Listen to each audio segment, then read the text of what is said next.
Don't forget the cinnamon. Pho, one of my favorite noodle soups in the world. Very difficult to make at home if you want it authentic.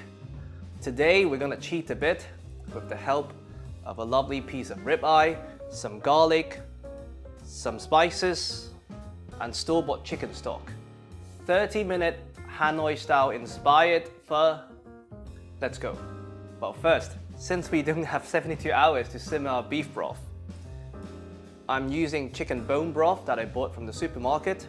If you have homemade chicken stock, great. If you don't have bone broth, any chicken stock would do. I normally don't recommend anyone buying beef stock from supermarket because they tend to have very little beefy flavor and very high in salt content. So, stove on, chicken stock in. And to bring the Saigon into our store-bought chicken stock, we add some scallion whites and some ginger. You can keep the skin on because we're going to throw them away afterwards. And after that, we add some spices. So today, we have some cardamom pods, 2, a teaspoon of coriander seeds, a teaspoon of cloves, 2 or 3 star anise, and 1 cinnamon. And we add them to the saucepan without oil so that it releases its essential oil and enhance the flavor for our broth. Once you can smell the fragrance of the spices, that's when you know they're ready. You don't want to burn them. Stove off, and to make life easier, we are going to use a tea bag. It's completely optional, you don't have to use it, but trust me, it'll make things much easier for you. So star anise in. This is really hot, by the way, so be careful. And spices in.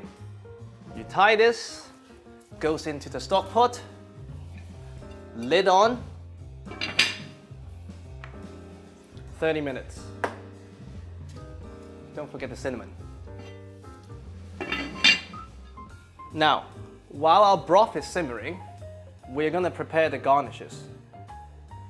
In the South, if you're used to Saigon pho, you have the Thai basil, you have the mint, you have the sliced chili, you have the sliced onion.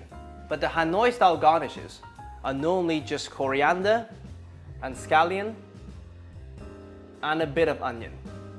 Very simple. You want to slice them thinly.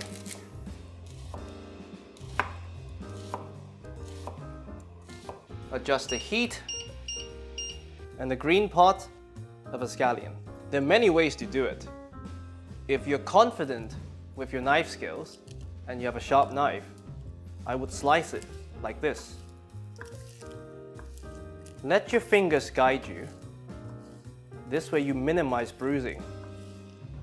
If you're slightly less confident or your knife is slightly dull, I would just chop it.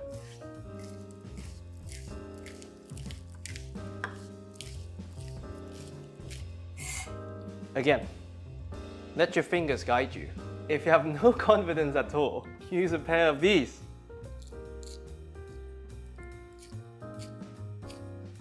Actually, I feel like I'm doing a much better job here. And coriander. Completely optional. If you don't like coriander, please don't add coriander. And once again, you slice, or you chop, or you tear them apart. They will taste the same. I promise you that. Don't throw away the stalks. They are actually the tasty part of the coriander. Now that our garnishes are ready, we're gonna do the steak. First, the garlic. It is called garlicky pho for a reason. Garlic, knife here, press, push, and... So for me, this texture is fine enough for it to not burn and release enough of essential oil to flavor the steak. And now, we have the minced garlic. We're gonna sear the steak. Very simple. Just salt,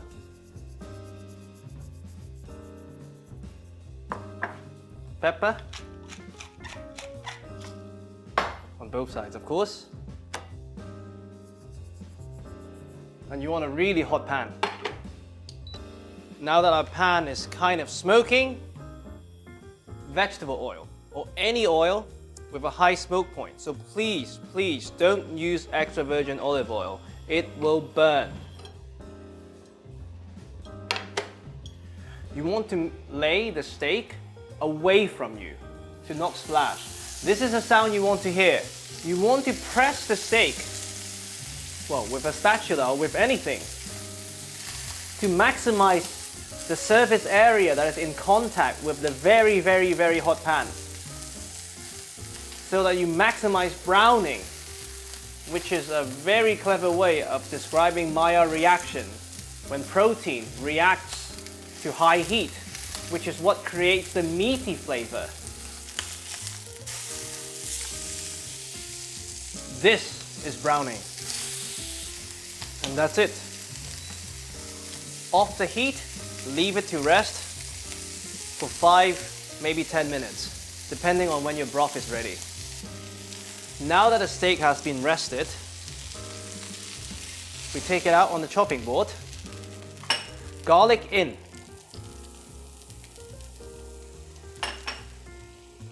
And stove back on. You don't want to burn the garlic, you just want to brown it enough for it to release its flavors. If you can smell, the room already smells like garlic.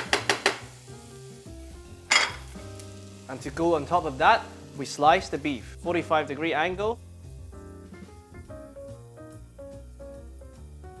And beef goes back in with the garlic.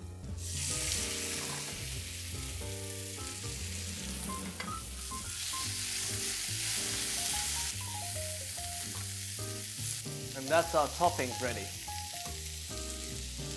Now that everything is almost ready, we'll soften the rice noodles. Traditionally, with pho, you use much thicker noodles than this. But today I ran out, so this is all I have. What you do is very simple. You grab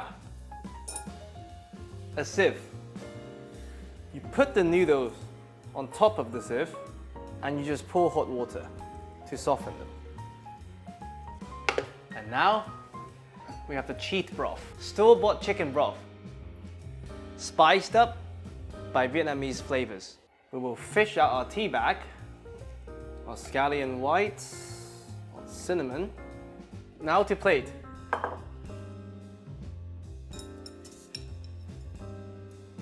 And we add our garnishes.